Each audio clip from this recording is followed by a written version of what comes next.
समाजातील प्रत्येक घटकाला सहलीला किंवा एखाद्या सुंदर अशा गार्डनमध्ये फिरायला जाण्याची इच्छा असते.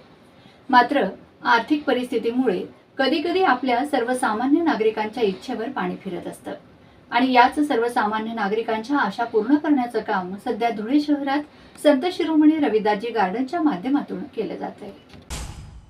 शहरातील सावरकर पुतळा परिसरात नव्याने सुरू करण्यात आलेल्या संत शिरोमणी रविदासजी गार्डन सध्या बालगोपाळ मंडळीसाठी आनंदाचा आणि उत्साहाचा माहोल प्राप्त करून देत आहे. सकाळी 9 वाजेपासून तर रात्री 10 वाजेपर्यंत या गार्डनमध्ये लहान मुलांसह नागरिकांची मोठी गर्दी पाहायला मिळते. गार्डनचे व्यवस्थापक व मॅनेजर राजू भाऊसार फेटेवाले हे धुळे शहरात अशा प्रकारचे आधुनिक आणि मनोरंजनात्मक गार्डन विकसित करण्यासाठी सातत्याने प्रयत्नशील आहेत.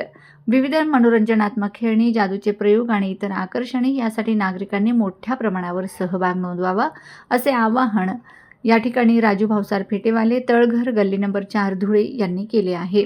धुळे शहरातील कुटुंबासाठी एक परिपूर्ण मनोरंजन ठिकाण संत शिरोमणी रविदासजी गार्डन.